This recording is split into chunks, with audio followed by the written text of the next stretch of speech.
अकाल टीवी 84 देख रहे सारे दर्शकों का स्वागत है। मैं हरप्रीत कौर ते बुलेटिन की शुरुआत करते हैं हेडलाइंस दे नाल। आम आदमी पार्टी के दावियां ते पंजाबी एकता पार्टी के मुखी सुखपाल खैरा ने चुके सवाल, प्रेस कांफ्रेंस राही लगाए दोष, कहा जस्टिस जोरा सिंह कमीशन की रिपोर्ट विच बादलों नूं गया सी बचाया। सुखपाल खैरा मतलब प्रस्त विरोधी धिर दे आगू हरपाल सिंह चीमा दा सुखपाल खैरा ते वार, कहा छेती ही खैरा नाल खड़े विधायक करनगे घर वापसी।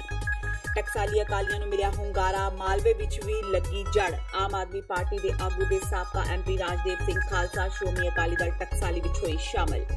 दिल्ली सिख गुरुद्वारा प्रबंधक कमेटी के प्रधान के अहुदे तो लांबे हो चुके मनजीत सिंह जी के खिलाफ मामला दर्ज। दिल्ली के नॉर्थ एवेन्यू थाने विच धोखाधड़ी भ्रिष्टाचार ते गुरुद्वारे के फंडां की दुरवरतों करन दे इल्जामां तहत केस दर्ज। ते अकाली लीडर ते MP प्रेम सिंह चंदू माजरा के भांजे हरविंदर सिंह हरपालपुर खिलाफ बलात्कार ते धोखाधड़ी का मामला दर्ज।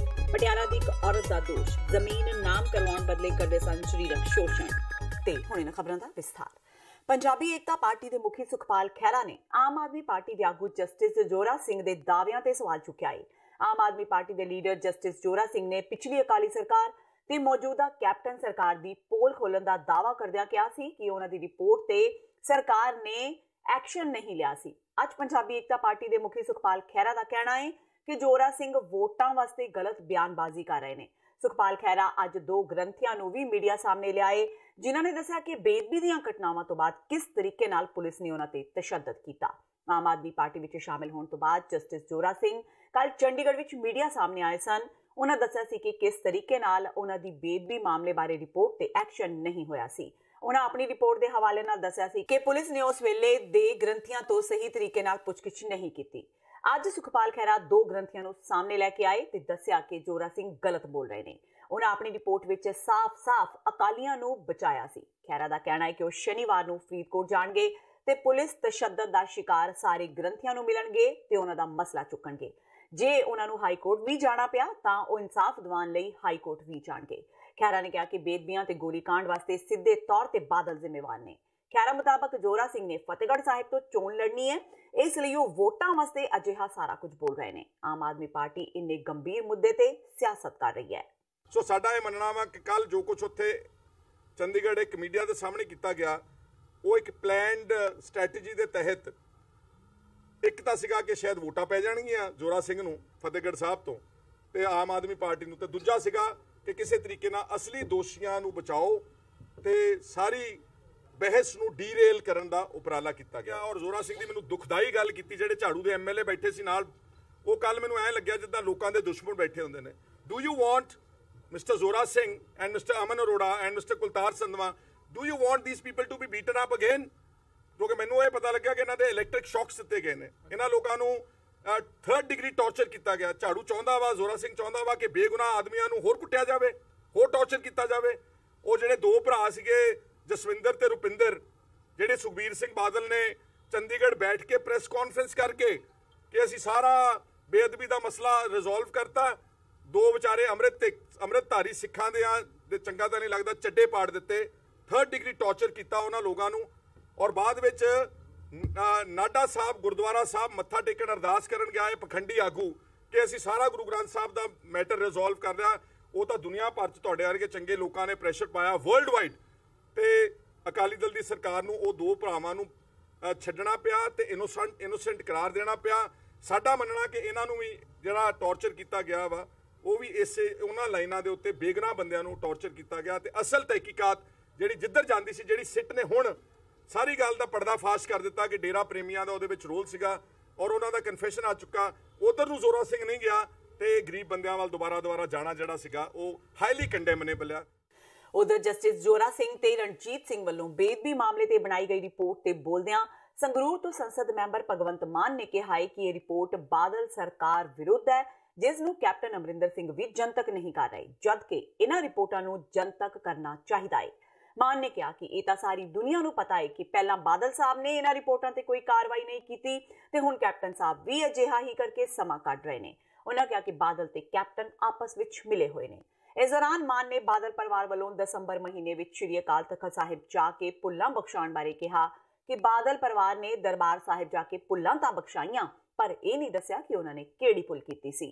ਇਹ ਤਾਂ ਹੁਣ ਜਗ ਜ਼ਾਹਰ ਹੋ ਗਿਆ कि जस्टिस जोरा सिंह ते जस्टिस रणजीत सिंह की जिहड़ी कमीशन की रिपोर्ट है ਉਹਨੂੰ ਪਹਿਲਾਂ ਬਾਦਲ ਸਾਹਿਬ ਨੇ 1.5 ਸਾਲ ਲਾਤਾ, ਹੁਣ 2 ਸਾਲ ਇਹਨਾਂ ਨੂੰ ਹੋ ਗਏ ਆਲਮੋਸਟ ਕੈਪਟਨ ਸਾਹਿਬ ਨੂੰ। ਇਹ ਤਾਂ ਪੱਕਾ ਹੀ ਪਤਾ ਕਿ ਉਹ ਇਸ ਮਾਮਲੇ ਨੂੰ ਉਹ ਠੰਡੇ ਬਸਤੇ 'ਚ ਪਾਉਣਾ ਚਾਹੁੰਦੇ ਨੇ, ਕਿਉਂਕਿ ਇਹਦੇ ਵਿੱਚ ਆਪ ਉਹ ਫਸਦੇ ਨੇ। ਜਿਹੜੀ ਜਸਟਿਸ ਰਣਜੀਤ ਸਿੰਘ ਦੀ ਰਿਪੋਰਟ ਹੈ ਜਾਂ ਜਸਟਿਸ ਜੋਰਾ ਸਿੰਘ ਦੀ ਰਿਪੋਰਟ ਹੈ ਆਲਮੋਸਟ ਸੇਮ ਹੀ ਹੈ। ਉਹਦੇ ਵਿੱਚ ਇਹੀ ਹੈ ਕਿ ਸੁਮੇਧ ਸੈਣੀ ਉਸ ਵੇਲੇ ਦਾ ਜਿਹੜਾ ਹੋਮ ਮਿਨਿਸਟਰ ਸੁਖਬੀਰ ਬਾਦਲ ਤੇ ਚੀਫ ਮਿਨਿਸਟਰ ਪ੍ਰਕਾਸ਼ ਸਿੰਘ ਬਾਦਲ, ਇਹਨਾਂ ਦੇ ਹੁਕਮਾਂ ਬਿਨਾਂ ਕਿਵੇਂ ਗੋਲੀਆਂ ਚੱਲ ਗਈਆਂ? ਇਹਨਾਂ ਦੇ ਹੁਕਮਾਂ ਬਿਨਾਂ ਅਣਪਛਾਤੀ ਪੁਲਿਸ ਕਹਿੰਦਾ, ਪੁਲਿਸ ਕਿਤੇ ਅਣਪਛਾਤੀ ਥੋੜ੍ਹੀ ਹੁੰਦੀ ਹੈ, ਅਣਪਛਾਤੀ ਭੀੜ ਹੁੰਦੀ ਹੈ। ਤੇ ਕੌਣ ਗੋਲੀਆਂ ਚਲਾ ਗਿਆ ਫਿਰ? ਇਹਦਾ ਮਤਲਬ ਫਿਰ ਸੋ ਇਸ ਮਾਮਲੇ 'ਚ ਬਿਲਕੁਲ ਦੁੱਧ ਦਾ ਦੁੱਧ ਤੇ ਪਾਣੀ ਦਾ ਪਾਣੀ ਆਲਮੋਸਟ ਹੋ ਚੁੱਕਿਆ। ਲੋਕਾਂ ਨੇ ਵੀ ਇਸ ਗੱਲ ਨੂੰ ਬੁਰਾ ਮਨਾਇਆ ਕਿ ਤੁਸੀਂ ਬੇਅਦਬੀਆਂ 'ਚ ਸ਼ਾਮਲ ਹੋ, ਇਸੇ ਕਰਕੇ ਅਕਾਲੀ ਦਲ ਜਿਹੜਾ ਅੱਜ ਨਫ਼ਰਤ ਦਾ ਪਾਤਰ ਬਣਿਆ।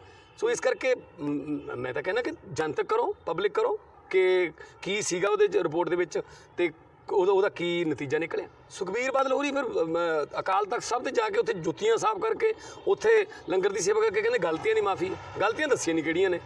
ਇਹਦਾ ਮਤਲਬ ਕਿਤੇ ਨਾ ਕਿਤੇ ਉਹਨਾਂ ਨੂੰ ਪਤਾ ਹੈ ਕਿ ਸਾਥੋਂ ਕਿਹੜੀ ਗਲਤੀਆਂ ਹੋਈਆਂ ਨੇ। ਆਮ ਆਦਮੀ ਪਾਰਟੀ ਦੇ ਆਗੂ ਤੇ ਵਿਰੋਧੀ ਧਿਰ ਦੇ ਲੀਡਰ ਹਰਪਾਲ ਚੀਮਾ ਨੇ ਸੁਖਪਾਲ ਖਹਿਰਾ ਨੂੰ ਇੱਕ ਵਾਰ ਫੇਰ ਮੌਕਾ ਪ੍ਰਸਤ ਕਿਹਾ ਹੈ। ਚੀਮਾ ਨੇ ਕਿਹਾ ਕਿ ਖਹਿਰਾ ਮੌਕਾ ਪ੍ਰਸਤ ਨੇ ਤੇ ਚੋਣਾਂ ਦੇ ਮੱਦੇਨਜ਼ਰ ਉਹਨਾਂ ਆਪਣੀ ਪਾਰਟੀ ਬਣਾ ਲਈ ਹੈ। ਚੀਮਾ ਸੰਗਰੂਰ ਵਿੱਚ ਪੱਤਰਕਾਰਾਂ ਨਾਲ ਗੱਲਬਾਤ ਕਰ ਰਹੇ ਸਨ। ਚੀਮਾ ਨੇ ਦਾਅਵਾ ਕੀਤਾ ਕਿ ਖਹਿਰਾ ਗੁੱਟ ਨਾਲ ਸੰਬੰਧਿਤ ਕਈ ਵਿਧਾਇਕ ਉਹਨਾਂ ਦੇ ਸੰਪਰਕ ਵਿੱਚ ਨੇ ਤੇ ਛੇਤੀ ਹੀ ਉਹ ਮੁੜ ਆਮ ਆਦਮੀ ਪਾਰਟੀ ਵਿੱਚ ਸ਼ਾਮਲ ਹੋ ਜਾਣਗੇ। ਖਹਿਰਾ ਸਾਹਿਬ ਨੂੰ ਪਤਾ ਲੱਗ ਗਿਆ ਕਿ ਖਹਿਰਾ ਸਾਹਿਬ ਮੌਕਾ ਪ੍ਰਸਤ ਆਦਮੀ ਨੇ ਕਿ ਉਹਨਾਂ ਨੇ ਆਪਣੀ ਪਾਰਟੀ ਬਣਾਈ ਹੈ ਔਰ ਆਮ ਆਦਮੀ ਪਾਰਟੀ ਦੀ ਪਿੱਠ ਛੁਰਾ ਮਾਰਿਆ ਗਿਆ। ਆਮ ਆਦਮੀ ਪਾਰਟੀ ਨੇ ਉਹਨਾਂ ਨੂੰ MLA ਬਣਾਇਆ ਸੀ, ਲੀਡਰ ਬਾਪੂ ਜੀ ਨੇ ਬਣਾਇਆ ਸੀ। ਮੈਂ ਸਮਝਦਾ ਵੀ ਕਿਤੇ ਨਾ ਕਿਤੇ ਬਹੁਤ ਵੱਡਾ ਮਾਨ ਸਨਮਾਨ ਖਹਿਰਾ ਸਾਹਿਬ ਨੇ ਦਿੱਤਾ ਸੀਗਾ। ਉਹਨਾਂ ਨੇ ਜਾਣਬੁੱਝ ਕੇ ਜਿਹੜਾ ਹੈਗਾ ਦੂਜੀਆਂ ਪਾਰਟੀਆਂ ਦੇ ਹੱਥਾਂ 'ਚ ਖੇਡਦੇ ਹੋਏ, BJP RSS ਕਾਂਗਰਸ ਪਾਰਟੀ ਦੇ ਹੱਥਾਂ 'ਚ ਖੇਡਦੇ ਹੋਏ ਆਮ ਆਦਮੀ ਪਾਰਟੀ ਨੂੰ ਤੋੜਨ ਦੀ ਸਾਜ਼ਿਸ਼ ਰਚੀ ਸੀ। ਉਹ ਫੇਲ ਹੋ ਗਈ ਉਹਨਾਂ ਦੀ। ਪੰਜਾਬ ਦੇ ਸਥਾਨਕ ਸਰਕਾਰਾਂ ਬਾਰੇ ਮੰਤਰੀ ਨਵਜੋਤ ਸਿੰਘ ਸਿੱਧੂ Z+ ਸੁਰੱਖਿਆ ਹੇਠ ਰਹਿਣਗੇ। ਕਰਤਾਰਪੁਰ ਲਾਂਘੇ ਦਾ ਮਸਲਾ ਪਾਕਿਸਤਾਨ ਕੋਲ ਉਠਾਉਣ ਤੇ ਪੰਜਾਬ ਰਾਜਾਂ ਦੀਆਂ ਚੋਣਾਂ ਵਿੱਚ ਪ੍ਰਧਾਨ ਮੰਤਰੀ ਨਰਿੰਦਰ ਮੋਦੀ ਨੂੰ ਕਰੜੇ ਹੱਥੀ ਲੈਣ ਕਰਕੇ ਉਹਨਾਂ ਨੂੰ ਕਈ ਧਮਕੀਆਂ ਮਿਲ ਰਹੀਆਂ ਨੇ। ਇਸ ਮਗਰੋਂ ਖੁਫੀਆ ਏਜੰਸੀਆਂ ਨੇ ਉਹਨਾਂ ਦੀ ਸੁਰੱਖਿਆ ਵਧਾਉਣ ਦੀ ਸਿਫਾਰਿਸ਼ ਕੀਤੀ ਸੀ। ਉਧਰ ਪੰਜਾਬ ਸਰਕਾਰ ਨੇ ਸਿੱਧੂ ਦੀ ਜਾਨ ਨੂੰ ਖਤਰਾ ਮੰਨਦਿਆਂ ਬੁਲਟ ਪ੍ਰੂਫ ਗੱਡੀਆਂ ਸਮੇਤ ਮੰਤਰੀ ਦੀ ਸੁਰੱਖਿਆ ਵਿੱਚ ਭਾਰੀ ਵਾਧਾ ਕਰ ਦਿੱਤਾ ਹੈ। ਕੈਪਟਨ ਸਰਕਾਰ ਨੇ ਸਿੱਧੂ ਨੂੰ ਸੂਬਾਈ ਪੱਧਰ ਤੇ Z+ ਸੁਰੱਖਿਆ ਸ਼੍ਰੇਣੀ ਵਿੱਚ ਸ਼ਾਮਿਲ ਕਰ ਲਿਆ ਹੈ। ਇਸ ਦੇ ਨਾਲ ਹੀ ਸੂਬੇ ਦੇ ਗ੍ਰਹਿ ਵਿਭਾਗ ਦੇ ਵਧੀਕ ਮੁੱਖ ਸਕੱਤਰ ਨਿਰਮਲਜੀਤ ਸਿੰਘ ਕਲਸੀ ਨੇ ਕੇਂਦਰੀ ਗ੍ਰਹਿ ਸਕੱਤਰ ਰਾਜੀਵ ਗਾਬਾ ਨੂੰ ਭੇਜੇ ਪੱਤਰ ਰਾਹੀਂ ਸਿੱਧੂ ਨੂੰ ਪੰਜਾਬ ਸਮੇਤ ਸਮੁੱਚੇ ਦੇਸ਼ ਵਿੱਚ CISF ਜਾਂ CAPF ਦੀ ਸੁਰੱਖਿਆ ਛਤਰੀ ਮੁਹੱਈਆ ਕਰਾਉਣ ਲਈ ਕਿਹਾ ਹੈ। DGP ਸੁਰੇਸ਼ ਅਰੋੜਾ ਤੇ ਇੰਟੈਲੀਜੈਂਸ ਵਿਭਾਗ ਦੇ DGP ਦਿਨਕਰ ਗੁਪਤਾ ਵੱਲੋਂ ਸਿੱਧੂ ਦੀ ਸੁਰੱਖਿਆ ਦੀ ਸਮੀਖਿਆ ਵੀ ਕੀਤੀ ਗਈ ਸੀ। ਰਾਜ ਸਰਕਾਰ ਵੱਲੋਂ ਮੰਤਰੀ ਦੀ ਸੁਰੱਖਿਆ ਵਿੱਚ ਵਾਧਾ ਕਰਦਿਆਂ ਕਮਾਂਡੋ ਬਟਾਲੀਅਨਾਂ ਨਾਲ ਸੰਬੰਧਿਤ ਵੱਡੀ ਗਿਣਤੀ ਸੁਰੱਖਿਆ ਮੁਲਾਜ਼ਮ ਤਾਇਨਾਤ ਕੀਤੇ ਗਏ ਨੇ। ਸੂਬੇ ਦੇ ਗ੍ਰਹਿ ਵਿਭਾਗ ਵੱਲੋਂ ਕੇਂਦਰੀ ਗ੍ਰਹਿ ਮੰਤਰਾਲੇ ਨੂੰ ਭੇਜੇ ਪੱਤਰ ਰਾਹੀਂ ਜਿੱਥੇ ਹਿੰਦੂ ਯੁਵਾ ਵਾਹਿਨੀ ਵੱਲੋਂ ਦਿੱਤੀਆਂ ਧਮਕੀਆਂ ਦਾ ਜ਼ਿਕਰ ਕੀਤਾ ਗਿਆ, ਉੱਥੇ ਇਹ ਵੀ ਕਿਹਾ ਗਿਆ ਕਿ ਨਵਜੋਤ ਸਿੰਘ ਸਿੱਧੂ ਨੇ ਸ਼੍ਰੋਮਣੀ ਅਕਾਲੀ ਦਲ ਦੇ ਆਗੂਆਂ ਦੀ ਤਿੱਖੀ ਆਲੋਚਨਾ ਕਰਦਿਆਂ ਅਕਾਲੀ ਆਗੂਆਂ ਦੇ ਮਾਫੀਆ ਨਾਲ ਸੰਬੰਧਾਂ ਦੇ ਦੋਸ਼ ਲਗਾਏ ਨੇ। ਬਾਦਲ ਪਰਿਵਾਰ ਦੇ ਚੁੰਗਲ ਵਿੱਚੋਂ ਨਿਕਲ ਕੇ ਟਕਸਾਲੀ ਅਕਾਲੀਆਂ ਨੂੰ ਹੁੰਗਾਰਾ ਮਿਲਣਾ ਸ਼ੁਰੂ ਹੋ ਗਿਆ ਹੈ। ਉਹਨਾਂ ਨੇ ਅੱਜ ਮਾਲਵਾ ਵਿੱਚ ਝੰਡਾ ਗੱਡ ਦਿੱਤਾ ਹੈ। ਸਾਬਕਾ ਸੰਸਦ ਮੈਂਬਰ ਰਾਜਦੇਵ ਸਿੰਘ ਖਾਲਸਾ ਅੱਜ ਸ਼੍ਰੋਮਣੀ ਅਕਾਲੀ ਦਲ ਟਕਸਾਲੀ ਵਿੱਚ ਸ਼ਾਮਲ ਹੋ ਗਏ। ਉਹਨਾਂ ਨੇ ਬਰਨਾਲਾ ਵਿਖੇ ਸ਼੍ਰੋਮਣੀ ਅਕਾਲੀ ਦਲ ਟਕਸਾਲੀ ਦੇ ਪ੍ਰਧਾਨ ਰਣਜੀਤ ਸਿੰਘ ਬ੍ਰਹਮਪੁਰਾ ਦੀ ਮੌਜੂਦਗੀ ਵਿੱਚ ਟਕਸਾਲੀਆਂ ਨਾਲ ਚੱਲਣ ਦਾ ਐਲਾਨ ਕੀਤਾ। ਇਸ ਮੌਕੇ ਸਾਬਕਾ MP ਰਤਨ ਸਿੰਘ ਅਜਨਾਲਾ, ਸਾਬਕਾ ਕੈਬਨਿਟ ਮੰਤਰੀ ਸੇਵਾ ਸਿੰਘ ਸੇਖਵਾਂ ਤੇ ਸਾਬਕਾ ਵਿਧਾਇਕ ਮਨਮੋਹਨ ਸਿੰਘ ਸਠਿਆਲਾ, ਅਮਰਪਾਲ ਸਿੰਘ ਬੋਨੀ ਅਜਨਾਲਾ ਤੇ ਰਵਿੰਦਰ ਸਿੰਘ ਬ੍ਰਹਮਪੁਰਾ ਵੀ ਹਾਜ਼ਰ ਸਨ। ਸ਼੍ਰੋਮਣੀ ਅਕਾਲੀ ਦਲ ਟਕਸਾਲੀ ਦੀ ਪੂਰੀ ਟੀਮ ਪਾਰਟੀ ਦੇ ਸੀਨੀਅਰ ਆਗੂਆਂ ਨਾਲ ਰਾਜਦੇਵ ਸਿੰਘ ਖਾਲਸਾ ਦੇ ਘਰ ਪੁੱਜੀ। ਰਾਜਦੇਵ ਸਿੰਘ ਖਾਲਸਾ ਨੇ ਸਾਲ 2016 ਵਿੱਚ ਆਮ ਆਦਮੀ ਪਾਰਟੀ ਜੁਆਇਨ ਕੀਤੀ ਸੀ। ਇਸ ਮੌਕੇ ਬ੍ਰਹਮਪੁਰਾ ਨੇ ਕਿਹਾ ਕਿ ਰਾਜਦੇਵ ਸਿੰਘ ਖਾਲਸਾ ਸ਼੍ਰੋਮਣੀ ਅਕਾਲੀ ਦਲ ਟਕਸਾਲੀ ਨੂੰ ਬਰਨਾਲਾ ਤੇ ਸੰਗਰੂਰ ਵਿੱਚ ਮਜ਼ਬੂਤ ਕਰਨਗੇ। ਟਕਸਾਲੀ ਲੀਡਰ ਸੇਵਾ ਸਿੰਘ ਸੇਖਵਾਂ ਨੇ ਕਿਹਾ ਕਿ ਅਕਾਲੀ ਦਲ ਤੇ ਕਾਂਗਰਸ ਨੂੰ ਛੱਡ ਕੇ ਕਿਸੇ ਵੀ ਪਾਰਟੀ ਨਾਲ ਗੱਠਜੋੜ ਕਰਨ ਲਈ ਉਹ ਤਿਆਰ ਨੇ। ਦੇਖੋ ਇਹਨਾਂ ਨਾਲ ਤਾਂ ਸਾਨੂੰ ਕੋਈ ਚੰਗਾ ਨਹੀਂ ਜੀ, ਹੋਰ ਪਰ ਅਸੀਂ ਫੈਸਲਾ ਕੋਈ ਨਹੀਂ ਅਜੇ ਕੀਤਾ। ਅਸੀਂ ਫੈਸਲਾ ਨਹੀਂ ਕੀਤਾ, ਪਰ ਅਸੀਂ ਇਹ ਸਮਝਦੇ ਹਾਂ ਕਿ ਇਹ ਬਰਨਾਲੇ ਤੇ ਜਿਹੜਾ ਸੰਗਰੂਰ ਹੈ, ਇਹਨਾਂ ਦੋ ਜ਼ਿਲ੍ਹਿਆਂ ਦੇ ਵਿੱਚ ਖਾਸ ਕਰਕੇ ਬਰਨਾਲੇ ਦੇ ਵਿੱਚ ਇਹ ਤਕੜੇ ਹੋ ਕੇ ਪਾਰਟੀ ਨੂੰ ਮਜ਼ਬੂਤ ਕਰਨ ਵਾਸਤੇ ਕੰਮ ਕਰਨਗੇ ਤੇ ਅਸੀਂ ਸਾਰੇ ਇਹਨਾਂ ਦੇ ਨਾਲ ਹਾਂ। ਕੋਈ ਐਸੀ ਵਜ੍ਹਾ ਹੀ ਨਹੀਂ ਕਿ ਅਸੀਂ ਇਹਨਾਂ ਦਾ ਕੋਈ ਹੁਕਮ ਜਿਹੜਾ ਉਹ ਮੋੜ ਸਕੀਏ। ਅਸੀਂ ਸਾਰਿਆਂ ਨਾਲ ਸੁਲ੍ਹਾ ਕਰ ਸਕਦੇ ਹਾਂ। ਬਾਦਲ ਪਰਿਵਾਰ ਨਾਲ ਆ ਜਿਹੜੇ ਸੱਜਣ ਬੈਠੇ ਆ ਕਿਸੇ ਕੀਮਤ ਤੇ ਸੌਦਾ ਨਹੀਂ ਕਰਨੀ। ਨੰਬਰ 2, ਅਸੀਂ ਪੋਲੀਟੀਕਲ ਅਲਾਇੰਸ ਕਿਸੇ ਵੀ ਪੋਲੀਟੀਕਲ ਪਾਰਟੀ ਨਾਲ ਕਰ ਸਕਦੇ ਹਾਂ। ਕਾਂਗਰਸ ਪਾਰਟੀ ਨਾਲ ਜਿਨੇ ਦਰਬਾਰ ਸਾਹਿਬ ਤੇ ਹਮਲਾ ਕੀਤਾ, ਸਿੱਖਾਂ ਦਾ ਕਤਲੇਆਮ ਦਿੱਲੀ ਤੇ ਹੋਰ ਦੇਸ਼ ਤੇ ਸਹਿਜ ਕੀਤਾ, ਉਹਦੇ ਨਾਲ ਕਿਸੇ ਕੀਮਤ ਤੇ ਅਲਾਇੰਸ ਨਹੀਂ ਕਰਾਂਗੇ। ਬਾਕੀ ਜਿਹੜੀਆਂ ਵੀ ਪੋਲੀਟੀਕਲ ਪਾਰਟੀਆਂ ਪੰਜਾਬ ਵਿੱਚ ਵਿਚਰ ਰਹੀਆਂ ਨੇ, ਪੰਥ ਦੇ ਭਲੇ ਵਾਸਤੇ ਤੇ ਪੰਜਾਬ ਦੇ ਭਲੇ ਵਾਸਤੇ ਅਸੀਂ ਕਿਸੇ ਨਾਲ ਵੀ ਅਲਾਇੰਸ ਕਰ ਸਕਦੇ। ਦਿੱਲੀ ਸਿੱਖ ਗੁਰਦੁਆਰਾ ਪ੍ਰਬੰਧਕ ਕਮੇਟੀ ਦੀ ਪ੍ਰਧਾਨਗੀ ਤੋਂ ਅਸਤੀਫਾ ਦੇ ਚੁੱਕੇ ਸ਼੍ਰੋਮਣੀ ਅਕਾਲੀ ਦਲ ਦਿੱਲੀ ਇਕਾਈ ਦੇ ਸਾਬਕਾ ਪ੍ਰਧਾਨ ਮਨਜੀਤ ਸਿੰਘ ਜੀਕੇ ਸਮੇਤ ਡੀਐਸਜੀਐਮਸੀ ਦੇ ਉੱਚ ਅਹੁਦੇਦਾਰ ਰਹਿ ਚੁੱਕੇ 3 ਵਿਅਕਤੀਆਂ ਤੇ ਐਫਆਈਆਰ ਦਰਜ ਕਰ ਲਈ ਗਈ ਹੈ। ਦਿੱਲੀ ਦੇ ਨਾਰਥ ਐਵੇਨਿਊ ਥਾਣੇ ਵਿੱਚ ਕਮੇਟੀ ਦੇ ਸਾਬਕਾ ਜਨਰਲ ਸਕੱਤਰ ਗੁਰਮੀਤ ਸਿੰਘ ਸ਼ੰਟੀ ਦੀ ਸ਼ਿਕਾਇਤ ਤੇ ਦਿੱਲੀ ਪੁਲਿਸ ਨੇ ਧੋਖਾਧੜੀ, ਭ੍ਰਿਸ਼ਟਾਚਾਰ ਤੇ ਗੁਰਦੁਆਰੇ ਦੇ ਫੰਡਾਂ ਦੀ ਦੁਰਵਰਤੋਂ ਕਰਨ ਦੇ ਇਲਜ਼ਾਮ ਤਹਿਤ ਕੇਸ ਦਰਜ ਕੀਤਾ ਹੈ। ਹੁਣ ਜੀਕੇ ਨੂੰ ਜਲਦ ਹੀ ਗ੍ਰਿਫਤਾਰ ਕੀਤਾ ਜਾ ਸਕਦਾ ਹੈ। ਦਰਅਸਲ ਦਿੱਲੀ ਦੀ ਪਟਿਆਲਾ ਕੋਰਟ ਨੇ ਬੀਤੇ ਕੱਲ ਜੀਕੇ ਦੀ ਐਫਆਈਆਰ ਰੱਦ ਕਰਨ ਦੀ ਪਟੀਸ਼ਨ ਖਾਰਜ ਕਰ ਦਿੱਤੀ ਸੀ ਤੇ ਹੁਣ ਜੀਕੇ ਖਿਲਾਫ ਕੇਸ ਦਰਜ ਹੋ ਗਿਆ ਹੈ। ਜੀਕੇ ਖਿਲਾਫ ਕਮੇਟੀ ਵਿੱਚ ਕਥਿਤ ਤੌਰ ਤੇ ਭ੍ਰਿਸ਼ਟਾਚਾਰ ਕਰਨ ਦੇ ਦੋਸ਼ ਲੱਗੇ ਸਨ। ਪਟਿਆਲਾ ਹਾਊਸ ਅਦਾਲਤ ਦੇ ਸੈਸ਼ਨ ਜੱਜ ਸਤੀਸ਼ ਕੁਮਾਰ ਅਰੋੜਾ ਨੇ 7 ਜਨਵਰੀ ਨੂੰ ਕੇਸ ਦੀ ਸੁਣਵਾਈ ਮਗਰੋਂ ਫੈਸਲਾ ਰਾਖਵਾਂ ਰੱਖ ਲਿਆ ਸੀ। ਇਹ ਮਾਮਲਾ ਦਿੱਲੀ ਕਮੇਟੀ ਦੇ ਸਾਬਕਾ ਜਨਰਲ ਸਕੱਤਰ ਤੇ ਮੌਜੂਦਾ ਆਜ਼ਾਦ ਮੈਂਬਰ ਗੁਰਮੀਤ ਸਿੰਘ ਸ਼ੰਟੀ ਵੱਲੋਂ ਹੇਠਲੀ ਅਦਾਲਤ ਵਿੱਚ ਦਾਇਰ ਕਰਵਾਇਆ ਗਿਆ ਸੀ। ਇਸ ਨੂੰ ਜੀਕੇ ਨੇ ਸੈਸ਼ਨ ਅਦਾਲਤ ਵਿੱਚ ਚੁਣੌਤੀ ਦਿੱਤੀ ਸੀ। ਹਾਲਾਂਕਿ ਜੀਕੇ ਦੇ ਵਕੀਲਾਂ ਨੇ ਤਰਕ ਦਿੱਤਾ ਸੀ ਕਿ ਹੇਠਲੀ ਅਦਾਲਤ ਨੇ ਜੋ ਫੈਸਲਾ ਲਿਆ ਉਹ ਗਲਤ ਸੀ। ਇਸ ਲਈ ਜੀਕੇ ਖਿਲਾਫ ਹੇਠਲੀ ਅਦਾਲਤ ਵੱਲੋਂ ਕੇਸ ਦਰਜ ਕਰਨ ਦੇ ਦਿੱਤੇ ਫੈਸਲੇ ਨੂੰ ਰੱਦ ਕੀਤਾ ਜਾਵੇ। ਪਟਿਆਲਾ ਪੁਲਿਸ ਨੇ ਸੀਨੀਅਰ ਅਕਾਲੀ ਲੀਡਰ ਤੇ ਅਕਾਲੀ ਸਾਂਸਦ ਪ੍ਰੋਫੈਸਰ ਪ੍ਰੇਮ ਸਿੰਘ ਚੰਦੂਮਾਜਰਾ ਦੇ ਰਿਸ਼ਤੇਦਾਰ ਹਰਵਿੰਦਰ ਸਿੰਘ ਹਰਪਾਲਪੁਰ ਨੂੰ ਗ੍ਰਿਫਤਾਰ ਕੀਤਾ ਹੈ। ਉਹਨਾਂ ਤੇ ਪਟਿਆਲਾ ਦੀ ਵਿਧਵਾ ਮਹਿਲਾ ਨਾਲ ਬਲਾਤਕਾਰ ਤੇ ਉਸ ਨੂੰ ਧੋਖਾ ਦੇਣ ਦੇ ਇਲਜ਼ਾਮ ਲੱਗੇ ਨੇ। ਨਵੰਬਰ ਵਿੱਚ ਘਨੌਰ ਦੀ ਮਹਿਲਾ ਨੇ ਹਰਪਾਲਪੁਰ ਖਿਲਾਫ ਕੇਸ ਦਰਜ ਕਰਵਾਉਣ ਤੋਂ ਬਾਅਦ ਹਰਪਾਲਪੁਰ ਤੇ ਉਸਦੇ ਬੱਚੇ ਨੂੰ ਜਾਨੋਂ ਮਾਰਨ ਦੀ ਧਮਕੀ ਦੇ ਇਲਜ਼ਾਮ ਲਗਾਏ। ਦੱਸਿਆ ਜਾ ਰਿਹਾ ਹੈ ਕਿ ਹਰਪਾਲਪੁਰ ਪਿਛਲੇ 2 ਮਹੀਨਿਆਂ ਤੋਂ ਫਰਾਰ ਸੀ। ਪੁਲਿਸ 2 ਮਹੀਨਿਆਂ ਤੋਂ ਉਹਨਾਂ ਦੀ ਭਾਲ ਕਰ ਰਹੀ ਸੀ। 2 ਨਵੰਬਰ ਨੂੰ ਉਹਨਾਂ ਖਿਲਾਫ ਬਲਾਤਕਾਰ ਤੇ ਧੋਖਾਧੜੀ ਸੰਬੰਧੀ ਐਫਆਈਆਰ ਦਾਖਲ ਕੀਤੀ ਗਈ ਸੀ। ਜ਼ਿਕਰਯੋਗ ਹੈ ਕਿ ਹਰਪਾਲਪੁਰ ਅਕਾਲੀ ਸਾਂਸਦ ਪ੍ਰੇਮ ਸਿੰਘ ਚੰਦੂਮਾਜਰਾ ਦੇ ਭਾਂਜੇ ਨੇ। ਐਫਆਈਆਰ ਮੁਤਾਬਕ 40 ਸਾਲਾ ਪੀੜਤਾ ਪੜ੍ਹਨ ਲਿਖਣ ਤੋਂ ਅਸਮਰੱਥ ਹੈ ਤੇ ਪਤੀ ਦੀ ਮੌਤ ਪਿੱਛੋਂ ਪਿੰਡ ਘਨੌਰ ਵਿੱਚ 13 ਵਿਗੇ ਜ਼ਮੀਨ ਦੀ ਮਾਲਕਣ ਹੈ। ਉਹ ਜ਼ਮੀਨ ਨੂੰ ਆਪਣੇ ਨਾਮ ਕਰਵਾਉਣਾ ਚਾਹੁੰਦੀ ਸੀ। ਉਸਨੇ ਕਿਹਾ ਕਿ ਬਗੌਰਾ ਪਿੰਡ ਦੇ ਸਾਬਕਾ ਸਰਪੰਚ ਜਸਵੀਰ ਸਿੰਘ ਤੇ ਹਰਪਾਲਪੁਰ ਨੇ ਜ਼ਮੀਨ ਉਸਦੇ ਨਾਮ ਕਰਨ ਲਈ ਉਸਦਾ ਅੰਗੂਠਾ ਲਵਾਇਆ ਸੀ। ਜਦੋਂ ਉਸਨੇ ਕਾਗਜ਼ਾਂ ਤੇ ਅੰਗੂਠਾ ਲਗਾ ਦਿੱਤਾ ਤਾਂ ਦੋਵਾਂ ਜਣਿਆਂ ਨੇ ਉਸਨੂੰ ਕਿਹਾ ਕਿ ਪਹਿਲਾਂ ਉਹ ਉਹਨਾਂ ਨਾਲ ਸਰੀਰਕ ਸੰਬੰਧ ਬਣਾਏ ਤਾਂ ਹੀ ਉਸਦਾ ਕੰਮ ਕਰਨਗੇ। ਜਦੋਂ ਪੀੜਤ ਮਹਿਲਾ ਨੇ ਮਨਾ ਕੀਤਾ ਤਾਂ ਉਹਨਾਂ ਜ਼ਮੀਨ ਦੇ ਕਾਗਜ਼ ਦੇਣੋਂ ਨਾ ਕਰ ਦਿੱਤੀ। ਇਸ ਪਿੱਛੋਂ ਪੀੜਤ ਮਹਿਲਾ ਨੇ ਮਜਬੂਰੀ ਵਸ ਉਹਨਾਂ ਦੀ ਮੰਗ ਮੰਨ ਲਈ ਤੇ ਉਹਨਾਂ ਨਾਲ ਸਰੀਰਕ ਸੰਬੰਧ ਬਣਾਉਣ ਲਈ ਰਾਜ਼ੀ ਹੋ ਗਈ। ਉਧਰ ਹਰਪਾਲਪੁਰ ਨੇ ਸਭ ਨੂੰ ਆਧਾਰਹੀਣ ਤੇ ਸਿਆਸਤ ਤੋਂ ਪ੍ਰੇਰਿਤ ਦੱਸਿਆ ਹੈ। 3 ਦੋਸ਼ੀ ਨੇ ਇੱਕ ਹਰਵਿੰਦਰ ਹਰਪੁਰ ਸੀਗਾ, ਉਹ ਅਸੀਂ ਅੱਜ ਅਰੈਸਟ ਕਰ ਲਿਆ। ਲਗਭਗ 2-2.5 ਮਹੀਨੇ ਦੀ ਜਦੋਂ ਇਹਨਾਂ ਨੇ ਇਨਕੁਆਇਰੀ ਵੀ ਲਾਈ ਸੀ ਪਰ ਉੱਥੇ ਆਪ ਨਹੀਂ ਗਏ ਐਸਪੀਡੀ ਸਾਹਿਬ ਕੋਲ। ਉਹ ਇਨਕੁਆਇਰੀ ਫਾਈਲ ਹੋ ਚੁੱਕੀ ਹੈ। ਉਸ ਤੋਂ ਬਾਅਦ ਫਿਰ ਅਸੀਂ ਇਹਨਾਂ ਨੂੰ ਅਰੈਸਟ ਕੀਤਾ। 2 ਦੋਸ਼ੀ ਹੋਰ ਜਿਹੜੇ ਨਾਮ ਕੀ ਨਾਮ ਉਹਨਾਂ ਦੇ ਤੁਸੀਂ 3 ਦੱਸ ਰਹੇ 2 ਇੱਕ ਦਾ 2 ਹੋਰ ਕੀ ਨਾਮ ਹੈ? ਜਸਵੀਰ ਹੈ, ਇੱਕ ਲੇਡੀ ਹੈ। ਤੇ ਹੁਣ ਵੇਲਾ ਹੋ ਗਿਆ ਬ੍ਰੇਕ ਦਾ। ਬਾਕੀ ਦੀਆਂ ਖਬਰਾਂ ਇਸ ਬ੍ਰੇਕ ਤੋਂ ਬਾਅਦ।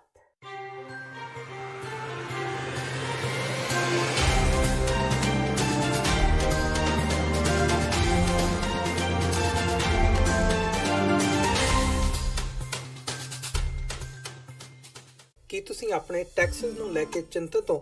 ਤੁਸੀਂ ਆਪਣੀ ਕਮਾਈ ਲਈ ਮਿਹਨਤ ਕਰਦੇ ਹੋ, ਭਾਵੇਂ ਤੁਸੀਂ ਨੌਕਰੀ ਵਿੱਚ ਹੋਵੋ ਜਾਂ ਆਪਣਾ ਬਿਜ਼ਨਸ ਚਲਾਉਂਦੇ ਹੋ। ਜਦੋਂ ਟੈਕਸ ਭਰਨ ਦਾ ਸਮਾਂ ਆਉਂਦਾ ਤਾਂ ਤੁਹਾਨੂੰ ਇੱਕ ਭਰੋਸੇਯੋਗ ਟੈਕਸ ਅਕਾਊਂਟੈਂਟ ਦੀ ਲੋੜ ਹੈ ਜੋ ਟੈਕਸ ਬੈਲੈਂਸ ਦਾ ਤੁਹਾਡੇ ਪੱਖ ਵਿੱਚ ਜਾਣਾ ਯਕੀਨੀ ਬਣਾਵੇ। ਸਿਆਟਲ ਦੀ ਜਾਣੀ ਪਹਿਚਾਣੀ company accurate accountants and taxes ਤੁਹਾਡੀ ਸੇਵਾ ਵਿੱਚ ਹਾਜ਼ਰ ਹੈ। ਅਸੀਂ ਹਰ ਤਰ੍ਹਾਂ ਦੇ ਟੈਕਸ ਭਰਨ ਵਿੱਚ ਤੁਹਾਡੀ ਮਦਦ ਕਰਾਂਗੇ। ਟੈਕਸ ਸੰਬੰਧੀ ਕਿਸੇ ਵੀ ਤਰ੍ਹਾਂ ਦੇ ਸਵਾਲ ਲਈ ਅੱਜ ਹੀ ਸਾਡੇ ਤੱਕ ਪਹੁੰਚ ਕਰੋ। Accurate accountants and Texas.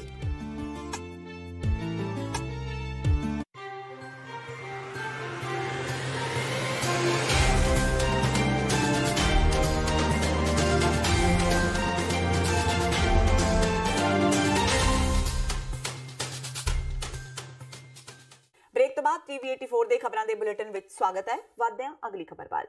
Shri Guru Granth Sahib ji ਦੀ ਬੇਅਦਬੀ ਦੇ ਮਾਮਲੇ ਵਿੱਚ ਗ੍ਰਿਫਤਾਰ ਕੀਤੇ ਗਏ 3 ਡੇਰਾ ਪ੍ਰੇਮੀਆਂ ਨੂੰ ਅਦਾਲਤੀ ਝਟਕਾ ਲੱਗਾ ਹੈ।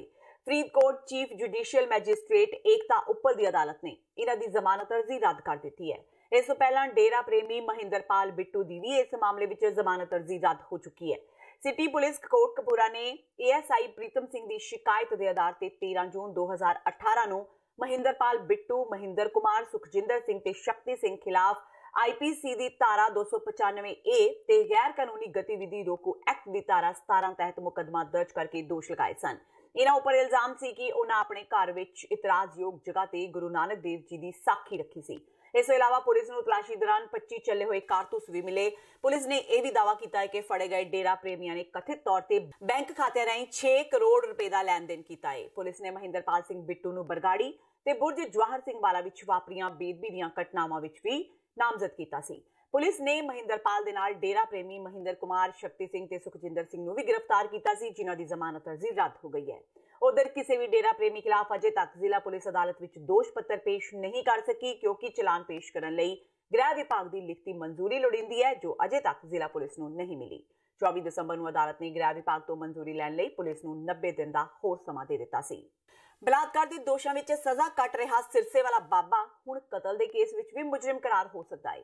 ਸਿਰਸਾ ਦੇ ਪੱਤਰਕਾਰ ਰਾਮਚੰਦਰ ਛਤਰਪਤੀ ਦੇ ਕਤਲ ਮਾਮਲੇ ਸੰਬੰਧੀ ਡੇਰਾ ਸਿਰਸਾ ਮੁਖੀ ਗੁਰਮੀਤ ਰਾਮ ਰਹੀਮ ਤੇ ਕੱਲ ਯਾਨੀ ਕਿ 11 ਜਨਵਰੀ ਨੂੰ ਫੈਸਲਾ ਆ ਸਕਦਾ ਹੈ। ਅਦਾਲਤ ਦੇ ਫੈਸਲੇ ਦੇ ਮੱਦੇਨਜ਼ਰ ਪੰਜਾਬ ਪੁਲਿਸ ਨੇ ਅਲਰਟ ਜਾਰੀ ਕਰ ਦਿੱਤਾ ਹੈ। ਇਸ ਤਹਿਤ ਸੰਵੇਦਨਸ਼ੀਲ ਮੰਨੇ ਜਾਣ ਵਾਲੇ ਮਾਲਵਾ ਖੇਤਰ ਲਈ 25 ਕੰਪਨੀਆਂ ਤਾਇਨਾਤ ਕੀਤੀਆਂ ਗਈਆਂ ਨੇ। ਇਸ ਵਿੱਚ ਬਠਿੰਡਾ ਰੇਂਜ ਅਧੀਨ ਪੈਂਦੇ ਬਠਿੰਡਾ ਤੇ ਮਾਨਸਾ ਜ਼ਿਲ੍ਹੇ ਨੂੰ ਅਤ ਸੰਵੇਦਨਸ਼ੀਲ ਮੰਨਦਿਆਂ ਕਰੀਬ 15 ਕੰਪਨੀਆਂ ਦੇ 1200 ਜਵਾਨ ਤਾਇਨਾਤ ਕੀਤੇ ਗਏ ਨੇ। ਫਿਰੋਜ਼ਪੁਰ ਅਧੀਨ ਮੋਗਾ, ਫਰੀਦਕੋਟ, ਫਾਜ਼ਿਲਕਾ ਤੇ ਫਿਰੋਜ਼ਪੁਰ ਵਿੱਚ 10 ਕੰਪਨੀਆਂ ਦੇ ਕਰੀਬ 700 ਹੋਰ ਸੁਰੱਖਿਆ ਬਲਾਂ ਨੂੰ ਤਾਇਨਾਤ ਕੀਤਾ ਗਿਆ ਹੈ। ਇਹਨਾਂ ਵਿੱਚ ਸਭ ਤੋਂ ਜ਼ਿਆਦਾ ਸੰਵੇਦਨਸ਼ੀਲ ਜੈਤੋ, ਕੋਟਕਪੂਰਾ, ਮੋਗਾ ਤੇ ਬਾਗਾ ਪੁਰਾਣਾ ਨੇ। ਇੱਥੇ ਸਭ ਤੋਂ ਜ਼ਿਆਦਾ ਪੁਲਿਸ ਕਰਮੀ ਤਾਇਨਾਤ ਕੀਤੇ ਗਏ ਨੇ। ਬਰਨਾਲਾ ਵਿੱਚ 150 ਦੇ ਕਰੀਬ ਵਾਧੂ ਪੁਲਿਸ ਬਲ ਤਾਇਨਾਤ ਕੀਤੇ ਗਏ ਨੇ। ਨਾਮ ਚਰਚਾ ਘਰਾਂ ਦੀ ਸੁਰੱਖਿਆ ਨੂੰ ਦੇਖਦਿਆਂ ਬਰਨਾਲਾ ਦੇ ਬਾਜਾਖਾਨਾ ਰੋਡ ਤੇ ਧਨੌਲਾ ਰੋਡ ਤੇ ਪੈਂਦੇ ਨਾਮ ਚਰਚਾ ਘਰਾਂ ਦੇ ਬਾਹਰ 50-50 ਪੁਲਿਸ ਜਵਾਨ ਤਾਇਨਾਤ ਕੀਤੇ ਗਏ ਨੇ। ਜ਼ਿਕਰਯੋਗ ਹੈ ਕਿ ਗੁਰਮੀਤ ਰਾਮ ਰਹੀਮ ਨੂੰ ਸਾਧਵੀਆਂ ਦੇ ਜਿਨਸੀ ਸ਼ੋਸ਼ਣ ਦੇ ਮਾਮਲੇ ਵਿੱਚ 25 ਅਗਸਤ 2017 ਨੂੰ ਦੋਸ਼ੀ ਕਰਾਰ ਦਿੱਤੇ ਜਾਣ ਤੋਂ ਬਾਅਦ ਪੰਜਾਬ ਦੇ ਮਾਲਵਾ ਖੇਤਰ ਵਿੱਚ ਸਭ ਤੋਂ ਜ਼ਿਆਦਾ ਹਿੰਸਕ ਘਟਨਾਵਾਂ ਵਾਪਰੀਆਂ ਸਨ। 34 ਥਾਵਾਂ ਤੇ ਹਿੰਸਾ ਭੜਕ ਗਈ ਸੀ। ਬਰਨਾਲਾ ਜ਼ਿਲ੍ਹੇ ਦੇ ਵਿੱਚ ਸ਼ਾਂਤੀ ਬਣਾਏ ਰੱਖਣ ਲਈ ਸਾਡੇ ਵੱਲੋਂ ਪੂਰੇ ਹੀਲੇ ਕੀਤੇ ਗਏ ਹਨ ਔਰ ਪ੍ਰਸ਼ਾਸਨ ਵੱਲੋਂ ਜਿਹੜੇ ਡੇਰਾ ਪ੍ਰੇਮੀ ਨੇ ਉਹਨਾਂ ਨਾਲ ਤਾਲਮੇਲ ਵੀ ਕੀਤਾ ਗਿਆ ਹੈ। ਇਸ ਤੋਂ ਇਲਾਵਾ 150 ਵਿਅਕਤੀਆਂ ਦੀ ਫੋਰਸ ਜਿਹੜੀ ਹੈ ਬਾਹਰਲੇ ਅਦਾਰਿਆਂ ਤੋਂ ਮੰਗਾਈ ਗਈ ਹੈ ਔਰ ਅਲੱਗ-ਅਲੱਗ ਜਗ੍ਹਾ ਤੇ ਨਾਕੇ ਲਗਵਾਏ ਗਏ ਹਨ ਔਰ ਇਹਨਾਂ ਦੀ ਡੇਰਾ ਪ੍ਰੇਮੀ ਅਤੇ ਜਿਹੜੇ ਬਰਨਾਲਾ ਸ਼ਹਿਰ ਦੇ ਨਿਵਾਸੀ ਹਨ, ਡਿਸਟ੍ਰਿਕਟ ਦੇ ਨਿਵਾਸੀ ਹਨ, ਉਹਨਾਂ ਦੀ ਸੁਰੱਖਿਆ ਵਾਸਤੇ ਪੁਲਿਸ ਵੱਲੋਂ ਕੌਨਫੀਡੈਂਸ ਬਿਲਡਿੰਗ ਮੇਜਰ ਦੇ ਤਹਿਤ ਫਲੈਗ ਮਾਰਚ ਵੀ ਕੀਤਾ ਗਿਆ ਹੈ ਤਪਾ ਤੇ ਭਦੌੜ ਤਹਿਸੀਲਾਂ ਦੇ ਵਿੱਚ। ਔਰ ਇਸ ਤੋਂ ਇਲਾਵਾ ਸਾਡੇ ਵੱਲੋਂ ਅਲੱਗ-ਅਲੱਗ ਜੀਓ ਨੂੰ ਅਲੱਗ-ਅਲੱਗ ਏਰੀਆ ਵੰਡਿਆ ਗਿਆ ਹੈ ਤਾਂ ਕਿ ਉਹਨਾਂ ਦੀ ਨਜ਼ਰ ਦੇ ਵਿੱਚ ਕੋਈ ਵੀ ਗਲਤ ਅਨਸਰ ਜਿਹੜਾ ਹੈਗਾ ਡਿਸਟ੍ਰਿਕਟ ਦਾ ਉਹਨਾਂ ਦੀ ਨਜ਼ਰ ਦੇ ਵਿੱਚ ਰਵੇ ਔਰ ਅਸੀਂ ਪੂਰੇ ਕੌਨਫੀਡੈਂਟ ਹੈਗੇ ਹਾਂ ਕਿ ਸਾਰਾ ਕੁਝ ਸ਼ਾਂਤਪੂਰਨ ਮਾਹੌਲ ਦੇ ਵਿੱਚ ਹੀ ਸੰਪੰਨ ਹੋਇਆ। 1984 ਸਿੱਖ ਕਤਲੇਆਮ ਦੇ ਦੋਸ਼ੀਆਂ ਨੂੰ ਸਜ਼ਾਵਾਂ ਦਿਵਾਉਣ ਲਈ ਅੱਜ ਸ਼੍ਰੀ ਅਕਾਲ ਤਖ਼ਤ ਸਾਹਿਬ ਤੇ ਵੱਖ-ਵੱਖ ਗੁਰਦੁਆਰਾ ਸਾਹਿਬਾਨ ਵਿਖੇ ਸਵੇਰ ਦੇ ਨਿਤਨੇਮ ਮਗਰੋਂ ਅਰਦਾਸ ਬੇਨਤੀ ਕੀਤੀ ਗਈ। ਦੱਸਣਯੋਗ ਹੈ ਕਿ ਸ਼੍ਰੋਮਣੀ ਗੁਰਦੁਆਰਾ ਪ੍ਰਬੰਧਕ ਕਮੇਟੀ ਦੇ ਪ੍ਰਧਾਨ ਭਾਈ ਗੋਬਿੰਦ ਸਿੰਘ ਲੋਂਗੋਵਾਲ ਵੱਲੋਂ ਸਿੱਖ ਜਗਤ ਨੂੰ ਅਪੀਲ ਕੀਤੀ ਗਈ ਸੀ ਕਿ 10 ਜਨਵਰੀ ਨੂੰ ਦੇਸ਼ ਵਿਦੇਸ਼ ਦੇ ਗੁਰਦੁਆਰਾ ਸਾਹਿਬਾਨ ਅੰਦਰ ਸੰਗਤ ਸਿੱਖ ਕਤਲੇਆਮ ਦੇ ਸਾਰੇ ਦੋਸ਼ੀਆਂ ਨੂੰ ਸਜ਼ਾਵਾਂ ਦਿਵਾਉਣ ਲਈ ਅਰਦਾਸ ਕਰੇ। ਇਸੇ ਅਪੀਲ ਦੇ ਮੱਦੇਨਜ਼ਰ ਅੱਜ ਜਿੱਥੇ ਸ਼੍ਰੋਮਣੀ ਕਮੇਟੀ ਦੇ ਪ੍ਰਬੰਧ ਅਧੀਨ ਸਮੂਹ ਗੁਰੂ ਘਰਾਂ ਵਿੱਚ ਅਰਦਾਸ ਹੋਈ, ਉੱਥੇ ਹੀ ਹੋਰ ਸਥਾਨਕ ਗੁਰਦੁਆਰਿਆਂ ਵਿੱਚ ਵੀ ਸੰਗਤ ਅਰਦਾਸ ਲਈ ਜੁੜੀ। ਸੱਚਖੰਡ ਸ੍ਰੀ ਹਰਿਮੰਦਰ ਸਾਹਿਬ ਸਮੂਹ ਵਿਖੇ ਸ਼੍ਰੀ ਅਕਾਲ ਤਖ਼ਤ ਸਾਹਿਬ ਵਿਖੇ ਅਰਦਾਸ ਸਮਾਗਮ ਹੋਇਆ, ਜਿਸ ਵਿੱਚ ਮੁੱਖ ਗ੍ਰੰਥੀ ਭਾਈ ਮਲਕੀਤ ਸਿੰਘ ਨੇ ਅਰਦਾਸ ਕੀਤੀ। ਸਮੁੱਚੇ ਗੁਰਦੁਆਰਾ ਸਾਹਿਬਾਨ ਦੇ ਵਿੱਚ ਸੰਗਤਾਂ ਨੂੰ ਬੇਨਤੀ ਕੀਤੀ ਗਈ ਸੀ ਕਿ 1984 ਵਿੱਚ ਦੇਸ਼ ਦੇ ਵੱਖ-ਵੱਖ ਹਿੱਸਿਆਂ ਤੇ ਖਾਸ ਕਰਕੇ ਦਿੱਲੀ ਵਿੱਚ ਕੀਤੀ ਗਈ ਸਿੱਖ ਨਸਲਕੁਸ਼ੀ ਦੇ ਸੰਬੰਧ ਦੇ ਵਿੱਚ ਜਿਹੜੇ ਦੋਸ਼ੀਆਂ ਨੂੰ ਉਦੋਂ ਤੋਂ ਲੈ ਕੇ ਹੁਣ ਤੱਕ ਸਰਕਾਰ ਦੇ ਜ਼ਿੰਮੇਵਾਰ ਅਹੁਦਿਆਂ ਤੇ ਬੈਠੇ ਪਾਰਟੀਆਂ ਦੇ ਜਿਹੜੇ ਜ਼ਿੰਮੇਵਾਰ ਆਗੂ ਸੀ ਉਹਨਾਂ ਨੂੰ ਬਚਾਉਣ ਦੇ ਯਤਨ ਕੀਤੇ ਜਾ ਰਹੇ ਸਨ, ਪਰੰਤੂ ਪਿਛਲੇ ਸਮੇਂ ਦੌਰਾਨ ਉਹਨਾਂ ਦੋਸ਼ੀਆਂ ਨੂੰ ਕਾਨੂੰਨ ਦੇ ਗਟਹਿਰੇ 'ਚ ਆਣ ਕੇ ਸਜ਼ਾਵਾਂ ਹੋਈਆਂ ਤੇ ਰਹਿੰਦੇ ਦੋਸ਼ੀਆਂ ਨੂੰ ਸਜ਼ਾਵਾਂ ਦਿਵਾਉਣ ਵਾਸਤੇ ਗੁਰੂ ਸਾਹਿਬ ਅੱਗੇ ਅਰਦਾਸ ਕਰਨ ਵਾਸਤੇ ਪ੍ਰੋਗਰਾਮ ਬਣਾਏ ਗਏ ਸਨ ਅੱਜ ਦਾ ਇਹ ਦਿਨ ਖਾਸ ਤੌਰ ਤੇ ਮੁਕਰਰ ਕੀਤਾ ਗਿਆ ਸੀ ਕਿ ਅੱਜ ਦੇ ਦਿਨ ਸਮੁੱਚੀਆਂ ਸਿੱਖ ਸੰਗਤਾਂ ਗੁਰਦੁਆਰਾ ਸਾਹਿਬਾਨ ਦੇ ਵਿੱਚ ਇਕੱਤਰ ਹੋ ਕੇ ਤੇ ਦੋਸ਼ੀਆਂ ਨੂੰ ਸਜ਼ਾਵਾਂ ਦਿਵਾਉਣ ਦੇ ਵਾਸਤੇ ਜਿਹੜੀ ਆ ਉਹ ਅਰਦਾਸ ਕਰਨ। ਇਸ ਸੰਬੰਧ ਵਿੱਚ ਸ੍ਰੀ ਅਕਾਲ ਤਖਤ ਸਾਹਿਬ ਵਿਖੇ ਜਿਹੜੀ ਆ ਅਰਦਾਸ ਕੀਤੀ ਗਈ ਆ। ਦੂਜੇ ਪਾਸੇ ਸ਼ਾਂਤੀ ਦੇ ਨਾਮ ਤੇ ਪੰਜਾਬ ਵਿੱਚ ਨੌਜਵਾਨਾਂ ਦਾ ਵੱਡੇ ਪੱਧਰ ਤੇ ਕਾਂਡ ਕਰਨ ਦੇ ਦੋਸ਼ਾਂ ਵਿੱਚ ਘਿਰੇ ਰਹੇ ਮਰਹੂਮ ਡੀਜੀਪੀ KPS ਗਿੱਲ ਨੂੰ ਬੁੱਚੜ ਕਹਿਣ ਤੇ ਲక్ష్ਮੀ ਕਾਂਤਾ ਚਾਵਲਾ ਖਾਸੀ ਲਾਲ ਪੀਲੀ ਹੋਈ ਹੈ। ਭਾਜਪਾ ਆਗੂ ਤੇ ਸਾਬਕਾ ਮੰਤਰੀ ਲక్ష్ਮੀ ਕਾਂਤਾ ਚਾਵਲਾ ਨੇ ਬੀਤੇ ਦਿਨੀ ਅਕਾਲ ਤਖਤ ਤੇ ਰਿਲੀਜ਼ ਹੋਈ ਕਿਤਾਬ ਪੰਜਾਬ ਦਾ ਬੁੱਚੜ ਦਾ ਵਿਰੋਧ ਕਰਦਿਆਂ ਮੋਦੀ ਸਰਕਾਰ ਤੇ ਸੂਬਾ ਸਰਕਾਰ ਨੂੰ ਇਸ ਵਿਰੁੱਧ ਸਖਤ ਐਕਸ਼ਨ ਲੈਣ ਦੀ ਗੱਲ ਆਖੀ ਹੈ। ਚਾਵਲਾ ਅਨੁਸਾਰ KPS ਗਿੱਲ ਨੇ ਪੰਜਾਬ ਵਿੱਚੋਂ ਅੱਤਵਾਦ ਖਤਮ ਕੀਤਾ ਸੀ ਤੇ ਉਸਨੇ ਦੇਸ਼ ਦੀ ਰੱਖਿਆ ਕੀਤੀ ਸੀ ਤੇ ਹੁਣ ਪਵਿੱਤਰ ਸਥਾਨ ਸ਼੍ਰੀ ਅਕਾਲ ਤਖਤ ਸਾਹਿਬ ਤੇ ਧਾਰਮਿਕ ਗੁਰੂ ਦੁਆਰਾ ਇਸ किताब ਨੂੰ रिलीज किए जाने ਨੂੰ गलत ठहराया है। गृह मंत्री राजनाथ जी को अभी तक ये पता चल गया होगा कि अमृतसर में एक लेखक सर्वजीत गुमान ने पंजाब के पुलिस मुखी, पंजाब में आतंकवाद लड़ने वाले और लोगों की जिंदगी, पंजाब की खुशहाली, देश की अखंडता बचाने वाले KPS गिल पर एक किताब लिखी है और उसमें उसको पंजाब का बुचड़ कहा है। वैसे किताब लिखने वाला किस मानसिकता का बंदा है पता लगता है। वो जो मैगजीन निकालता ही है वो सेपरेटिस्ट पंजाब है, ये अलगाववाद की बात करता है। पंजाब की जनता अभी से सावधान हो। हमारा बहुत पवित्र स्थान है श्री अकाल तखत साहब, जो मीरी पीरी का संदेश देता है, जो गुरु हरगोबिंद जी ने स्थापित किया था, एक बड़ा तख्त दुश्मनों से, देश के दुश्मनों से लड़ने के लिए। वहां पर अगर श्री दरबार साहब के एक धार्मिक गुरु इस किताब का विमोचन करते हैं तो मुझे हैरानगी है। 24 घंटे हो गए, न पंजाब सरकार ने कोई कार्रवाई की, न केंद्र सरकार के कान अभी तक खुले नहीं लगते हैं। वो देशवासियों सारे मिलकर आवाज उठाओ। ਲੁਧਿਆਣਾ ਵਿੱਚ ਸਾਬਕਾ ਪ੍ਰਧਾਨ ਮੰਤਰੀ ਰਾਜੀਵ ਗਾਂਧੀ ਦੇ ਬੁੱਤ ਤੇ ਕਾਲਖ ਮਲਣ ਦੇ ਮਾਮਲੇ ਵਿੱਚ ਅੱਜ ਗੁਰਦੀਪ ਗੋਸ਼ਾ ਤੇ ਮੀਤਪਾਲ ਸਿੰਘ ਦੁਗਰੀ ਦੀ ਅਦਾਲਤ ਵਿੱਚ ਪੇਸ਼ੀ ਹੋਈ। ਪੇਸ਼ੀ ਤੋਂ ਬਾਅਦ ਗੁਰਦੀਪ ਗੋਸ਼ਾ ਦਾ ਕਹਿਣਾ ਹੈ ਕਿ ਉਹਨਾਂ ਨੇ ਕੁਝ ਗਲਤ ਨਹੀਂ ਕੀਤਾ। ਉਹਨਾਂ ਮੰਗ ਕੀਤੀ ਕਿ ਰਿਮਾਂਡ ਦੌਰਾਨ ਉਹਨਾਂ ਤੇ ਅਤਿਆਚਾਰ ਕਰਨ ਵਾਲੇ ਪੁਲਿਸ ਕਰਮੀਆਂ ਤੇ ਕਾਰਵਾਈ ਹੋਵੇ। ਦੇਖੋ, ਜਿਹੜਾ ਮਾਮਲਾ ਰਾਜੀਵ ਗਾਂਧੀ ਦੇ ਬੁੱਤ ਵਾਲਾ ਸੀਗਾ ਮਾਮਲਾ, ਕਾਨੂੰਨ ਦੀਆਂ ਧੱਜੀਆਂ ਕਾਂਗਰਸ ਸਰਕਾਰ ਨੇ ਉਡਾਈਆਂ। ਜਿਹੜੇ ਬੰਦੇ ਕਾਤਲ ਹੈ ਉਹਨਾਂ ਨੂੰ 34 ਸਾਲ ਬਾਅਦ ਸਜ਼ਾਵਾਂ ਹੋ ਰਹੀਆਂ, ਉਹ ਵੀ ਲੁਕੋਇਆ ਜਾ ਰਿਹਾ ਕਾਂਗਰਸ ਸਰਕਾਰ ਵੱਲੋਂ। ਤੇ ਇਹ ਆਜ਼ਾਦ ਦੇਸ਼ ਹੈ। ਆਜ਼ਾਦ ਦੇਸ਼ 'ਚ ਅਸੀਂ ਇੱਕ ਪ੍ਰੋਟੈਸਟ ਕੀਤਾ, ਪੀਸਫੁਲੀ ਪ੍ਰੋਟੈਸਟ ਕੀਤਾ, ਪਰ ਉਹਨਾਂ ਨੇ ਕਾਨੂੰਨ ਦੀਆਂ ਧੱਜੀਆਂ ਉਡਾ ਕੇ ਜਿੱਥੇ ਸਿੱਖ ਕਕਾਰਾਂ ਦੀ ਸਾਡੀ ਬੇਇੱਜ਼ਤੀ ਕੀਤੀ ਗਈ, ਬੇਦਬੀ ਕੀਤੀ ਗਈ ਆ ਤੇ ਨਾਲ ਕੁੱਟਮਾਰ ਕੀਤੀ ਗਈ, ਤੇ ਉਲਟਾ ਕਾਂਗਰਸ ਸਰਕਾਰ ਜਿਹੜੇ ਲੋਕਾਂ ਨੇ ਬੇਦਬੀ ਕੀਤੀ ਹੈ, ਜਿਨ੍ਹਾਂ ਨੇ ਮਾੜਾ ਕੰਮ ਕੀਤਾ ਹੈ, ਕਾਂਗਰਸ ਸਰਕਾਰ ਉਹਨਾਂ ਦੇ ਖਿਲਾਫ ਕਦੀ ਕਾਰਵਾਈ ਨਹੀਂ ਹੋਈ। ਅੱਜ ਕੋਰਟ ਦੇ ਵਿੱਚ ਜਿਹੜੀ ਸਾਡੇ ਕੇਸ ਦੀ ਰਾਜੀਵ ਗਾਂਧੀ ਦੇ ਬੁੱਤੇ ਕਾਲਖ ਵਾਲੀ, ਉਹਦਾ 26/2 ਦੀ ਡੇਟ ਪਈ ਹੈ ਤੇ ਜਿਹੜਾ ਅਸੀਂ ਕੰਪਲੇਂਟ ਕੀਤੀ ਸੀ, ਜਿਹੜੀ ਕੁੱਟਮਾਰ ਹੋਈ ਸੀ, ਜਿਹੜੀ ਕਕਾਰਾਂ ਦੀ ਬੇਦਬੀ ਕੀਤੀ ਗਈ ਸੀ, ਉਹਦੀ 24/1 ਪਈ ਹੈ। ਤੇ ਮੈਂ ਸਮਝਦਾ ਅਸੀਂ ਕਾਨੂੰਨ 'ਚ ਵਿਸ਼ਵਾਸ ਰੱਖਦੇ ਹਾਂ। ਦੂਜੇ ਪੱਖ ਵਾਲੇ ਬੰਦੇ ਪਹੁੰਚੇ ਨਹੀਂ, ਪਰ ਅਸੀਂ ਹਮੇਸ਼ਾ ਜਿੱਥੇ ਵੀ ਕਾਨੂੰਨ ਅਦਾਲਤ ਸਾਨੂੰ ਹੁਕਮ ਕਰੇਗੀ ਅਸੀਂ ਉੱਥੇ ਪਹੁੰਚ ਕੇ ਸਿਰ ਨਿਵਾ ਕੇ ਉਹਨਾਂ ਦਾ ਹੁਕਮ ਮੰਨਾਂਗੇ। ਮੁਕਤਸਰ ਫਿਰੋਜ਼ਪੁਰ ਰੋਡ ਤੇ ਅੱਜ ਕਿਸਾਨ ਆਗੂਆਂ ਵੱਲੋਂ 3 ਘੰਟੇ ਆਵਾਜਾਈ ਠੱਪ ਕਰਕੇ ਜਾਮ ਲਗਾਇਆ ਗਿਆ, ਜਿਸ ਦੌਰਾਨ ਉਹਨਾਂ ਵੱਲੋਂ ਪੰਜਾਬ ਸਰਕਾਰ ਖਿਲਾਫ ਜੰਮ ਕੇ ਨਾਅਰੇਬਾਜ਼ੀ ਵੀ ਕੀਤੀ ਗਈ। ਇਸ ਦੌਰਾਨ ਉਹਨਾਂ ਸਰਕਾਰ ਤੋਂ ਜ਼ਿਲ੍ਹਾ ਮਾਨਸਾ ਵਿਖੇ ਕੰਬਾਈਨ ਮਾਲਕ ਤੇ ਕਿਸਾਨਾਂ ਖਿਲਾਫ ਦਰਜ ਕੀਤੇ ਮਾਮਲੇ ਵਾਪਸ ਲੈਣ ਦੀ ਮੰਗ ਕੀਤੀ। ਉਹਨਾਂ ਚੇਤਾਵਨੀ ਦਿੰਦਿਆਂ ਕਿਹਾ ਕਿ ਜੇਕਰ ਸਰਕਾਰ ਨੇ ਇਹ ਮਾਮਲੇ ਖਾਰਜ ਜਾਂ ਵਾਪਸ ਨਾ ਲਏ ਤਾਂ ਕਿਸਾਨ ਜਥੇਬੰਦੀਆਂ ਵੱਲੋਂ ਪੂਰੇ ਪੰਜਾਬ ਵਿੱਚ ਵੱਡਾ ਸੰਘਰਸ਼ ਕੀਤਾ ਜਾਵੇਗਾ। ਉਹਨਾਂ ਕਿਹਾ ਕਿ ਇਹ ਧਰਨਾ ਅੱਜ ਪੂਰੇ ਪੰਜਾਬ ਵਿੱਚ ਜ਼ਿਲ੍ਹਾ ਪੱਧਰ ਤੇ ਬਲਾਕ ਪੱਧਰ ਤੇ ਲਗਾਇਆ ਗਿਆ ਹੈ। ਕਿਸਾਨ ਆਗੂਆਂ ਨੇ ਦੱਸਿਆ ਕਿ ਝੋਨੇ ਦੀ ਕਟਾਈ ਸਮੇਂ ਕੰਬਾਈਨ ਮਾਲਕਾਂ ਨੂੰ ਹਦਾਇਤ ਜਾਰੀ ਕੀਤੀਆਂ ਗਈਆਂ ਸਨ ਕਿ ਕੰਬਾਈਨ ਨੂੰ ਚੋਪਰ ਸਿਸਟਮ ਲਗਾ ਕੇ ਝੋਨੇ ਦੀ ਕਟਾਈ ਕੀਤੀ ਜਾਵੇ। ਚੋਪਰ ਸਹੀ ਨਾ ਹੋਣ ਕਾਰਨ ਕਿਸਾਨਾਂ ਨੇ ਚੋਪਰ ਸਿਸਟਮ ਤੋਂ ਬਿਨਾਂ ਹੀ ਕਟਾਈ ਕਰ ਦਿੱਤੀ ਸੀ। ਹਮੀਰਗੜ੍ਹ ਢੇਬੀ ਪਿੰਡ ਦੇ ਵਿੱਚ ਬਿਨਾਂ SMS ਤੋਂ ਚੱਲ ਰਹੀਆਂ ਕੰਬਾਈਨਾਂ ਦੇ ਉੱਪਰ ਤਹਿਸੀਲਦਾਰ ਭਿੱਖੀ ਨੇ ਛਾਪਾ ਮਾਰਿਆ ਔਰ 8 ਕਿਸਾਨਾਂ ਦੇ ਉੱਪਰ ਪਰਚੇ ਦਰਜ ਕਰਵਾਤੇ। ਸਾਡਾ ਜਥੇਬੰਦੀ ਦਾ ਫੈਸਲਾ ਹੈ ਕਿ SMS ਲਾਉਣ ਨਾਲ ਕਿਸਾਨ ਦਾ ਬਹੁਤ ਨੁਕਸਾਨ ਹੁੰਦਾ ਆਰਥਿਕ ਤੌਰ ਤੇ, ਔਰ ਉਹਦੇ ਦਾਣੇ ਵੀ ਜਿਹੜੇ ਖੇਤ ਦੇ ਵਿੱਚ ਖਿੰਡਦੇ ਨੇ। ਸੋ ਜਥੇਬੰਦੀ ਦਾ ਫੈਸਲਾ ਸੀ ਕਿ SMS ਨਹੀਂ ਲਾਉਣਾ।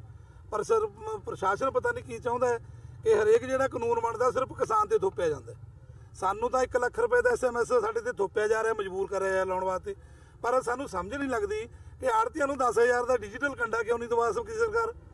ਸੋ ਪਰਚੇ ਰੱਦ ਕਰਾਉਣ ਵਾਸਤੇ ਅਸੀਂ ਪਹਿਲਾਂ ਛੋਟੇ ਪੱਧਰ ਤੇ ਲੜਾਈ ਲੜੀ, ਭਿੱਖੀ ਦਾ ਤਹਿਸੀਲ ਦੇ ਸਾਹਮਣੇ ਬੈਠੇ। ਪਰ ਜੋ ਸਰਕਾਰ ਔਰ ਪ੍ਰਸ਼ਾਸਨ ਟਸ ਤੋਂ ਮਸ ਨਾ ਹੋਏ, ਅੱਜ ਪੰਜਾਬ ਪੱਧਰ ਦਾ ਇਹ ਪ੍ਰੋਗਰਾਮ ਹੈ ਔਰ ਅਸੀਂ ਇਹ ਚੇਤਾਵਨੀ ਦਿੰਦੇ ਹਾਂ ਕਿ ਜਿੰਨਾ ਚਿਰ ਸਰਕਾਰ ਅੱਜ ਤਾਂ ਸਿਰਫ 12 ਤੋਂ 3 ਵਜੇ ਤੱਕ ਹੈ ਜੀ, ਜਿੰਨਾ ਚਿਰ ਇਹ ਧਰਨਾ ਜੇ ਮਤਲਬ ਪਰਚੇ ਦਰਜ ਕੈਂਸਲ ਨਹੀਂ ਹੁੰਦੇ ਇਹ ਧਰਨਾ ਜਾਰੀ ਰਹੂਗਾ। ਭਾਰਤੀ ਫੌਜ ਮੁਖੀ ਬਿਪਿਨ ਰਾਵਤ ਨੇ ਟਰਾਂਸਜੈਂਡਰਾਂ ਬਾਰੇ ਬਿਆਨ ਦਿੰਦਿਆਂ ਕਿਹਾ ਹੈ ਕਿ ਗੇਜ਼ ਦਾ ਫੌਜ ਵਿੱਚ ਕੋਈ ਸਥਾਨ ਨਹੀਂ ਹੈ। ਉਹਨਾਂ ਕਿਹਾ ਕਿ ਫੌਜ ਵਿੱਚ ਅਜਿਹਾ ਨਹੀਂ ਹੋਣ ਦਿੱਤਾ ਜਾਵੇਗਾ ਤੇ ਅਦਾਲਤ ਦਾ ਹਰੇਕ ਫੈਸਲਾ ਫੌਜ ਤੇ ਲਾਗੂ ਨਹੀਂ ਹੁੰਦਾ। ਰਾਵਤ ਨੇ ਭਾਵੇਂ ਇਹ ਵੀ ਸਪਸ਼ਟ ਕਰ ਦਿੱਤਾ ਹੈ ਕਿ ਫੌਜ ਅਦਾਲਤ ਤੋਂ ਵੱਡੀ ਨਹੀਂ ਹੈ, ਪਰ ਫੌਜ ਦੇ ਆਪਣੇ ਵੀ ਕਾਨੂੰਨ ਨੇ, ਇਸ ਲਈ ਫੌਜ ਨੂੰ ਆਪਣੇ ਕਾਨੂੰਨਾਂ ਅਨੁਸਾਰ ਚੱਲਣਾ ਪੈਂਦਾ ਹੈ। There are some issues which have to be taken in context. It is not that one size fits all is the policy we can adopt. We may be adopting a policy with one faction based on their conditions. The same policy may not be acceptable to the other group. And therefore you cannot always say that, just because this is being done there, why this is not being replicated here. It doesn't happen that way. ਤੇ ਇਹ ਸਨ ਹੁਣ ਤੱਕ ਦੀਆਂ ਖਬਰਾਂ। ਜਾਂਦੇ ਇੱਕ ਵਾਰ ਫੇਰ ਨਜ਼ਰ ਮਾਰਦੇ ਹਾਂ ਮੁੱਖ ਖਬਰਾਂ ਤੇ। ਆਮ ਆਦਮੀ ਪਾਰਟੀ ਦੇ ਦਾਅਵਿਆਂ ਤੇ ਪੰਜਾਬੀ ਏਕਤਾ ਪਾਰਟੀ ਦੇ ਮੁਖੀ ਸੁਖਪਾਲ ਖਹਿਰਾ ਨੇ ਚੁੱਕੇ ਸਵਾਲ, ਪ੍ਰੈਸ ਕਾਨਫਰੰਸ ਰਾਹੀਂ ਲਗਾਏ ਦੋਸ਼, ਕਿਹਾ ਜਸਟਿਸ ਜੋਰਾ ਸਿੰਘ ਕਮਿਸ਼ਨ ਦੀ ਰਿਪੋਰਟ ਵਿੱਚ ਬਾਦਲਾਂ ਨੂੰ ਗਿਆ ਸੀ ਬਚਾਇਆ। ਸੁਖਪਾਲ ਖਹਿਰਾ ਮਤਲਬ ਪ੍ਰਸਤ, ਵਿਰੋਧੀ ਧਿਰ ਦੇ ਆਗੂ ਹਰਪਾਲ ਸਿੰਘ ਚੀਮਾ ਦਾ ਸੁਖਪਾਲ ਖਹਿਰਾ ਤੇ ਵਾਰ, ਕਿਹਾ ਛੇਤੀ ਹੀ ਖਹਿਰਾ ਨਾਲ ਖੜੇ ਵਿਧਾਇਕ ਕਰਨਗੇ ਘਰ ਵਾਪਸੀ। ਟਕਸਾਲੀ ਅਕਾਲੀਆਂ ਨੂੰ ਮਿਲਿਆ ਹੁੰਗਾਰਾ, ਮਾਲਵੇ ਵਿੱਚ ਵੀ ਲੱਗੀ ਜੜ। ਆਮ ਆਦਮੀ ਪਾਰਟੀ ਦੇ ਆਗੂ ਦੇ ਸਾਬਕਾ MP ਰਾਜਦੇਵ ਸਿੰਘ ਖਾਲਸਾ ਸ਼੍ਰੋਮਣੀ ਅਕਾਲੀ ਦਲ ਟਕਸਾਲੀ ਵਿੱਚ ਹੋਏ ਸ਼ਾਮਲ। ਦਿੱਲੀ ਸਿੱਖ ਗੁਰਦੁਆਰਾ ਪ੍ਰਬੰਧਕ ਕਮੇਟੀ ਦੇ ਪ੍ਰਧਾਨ ਦੇ ਅਹੁਦੇ ਤੋਂ ਲਾਂਭੇ ਹੋ ਚੁੱਕੇ ਮਨਜੀਤ ਸਿੰਘ ਜੀ ਖਿਲਾਫ ਮਾਮਲਾ ਦਰਜ। ਦਿੱਲੀ ਦੇ ਨਾਰਥ ਐਵੇਨਿਊ ਥਾਣੇ ਵਿੱਚ ਧੋਖਾਧੜੀ, ਭ੍ਰਿਸ਼ਟਾਚਾਰ ਤੇ ਗੁਰਦੁਆਰੇ ਦੇ ਫੰਡਾਂ ਦੀ ਦੁਰਵਰਤੋਂ ਕਰਨ ਦੇ ਇਲਜ਼ਾਮਾਂ ਤਹਿਤ ਕੇਸ ਦਰਜ। ਤੇ ਅਕਾਲੀ ਲੀਡਰ ਤੇ MP ਪ੍ਰੇਮ ਸਿੰਘ ਚੰਦੂਮਾਜਰਾ ਦੇ ਭਾਂਜੇ ਹਰਵਿੰਦਰ ਸਿੰਘ ਹਰਪਾਲਪੁਰ ਖਿਲਾਫ ਬਲਾਤਕਾਰ ਤੇ ਧੋਖਾਧੜੀ ਦਾ ਮਾਮਲਾ ਦਰਜ। ਪਟਿਆਲਾ ਦੀ ਇੱਕ ਔਰਤ ਦਾ ਦੋਸ਼, ਜ਼ਮੀਨ ਨਾਮ ਕਰਵਾਉਣ ਬਦਲੇ ਕਰਦੇ ਸਨ ਸਰੀਰਕ ਸ਼ੋਸ਼ਣ। ਇਸ ਦੇ ਨਾਲ ਹੀ TV 84 ਦਾ ਖਬਰਾਂ ਦਾ ਇਹ ਬੁਲੇਟਿਨ ਖਤਮ ਹੁੰਦਾ ਹੈ। ਮੈਨੂੰ ਹਰਪ੍ਰੀਤ ਕੌਰ ਨੂੰ ਦਿਓ ਇਜਾਜ਼ਤ। ਸਤਿ ਸ਼੍ਰੀ ਅਕਾਲ।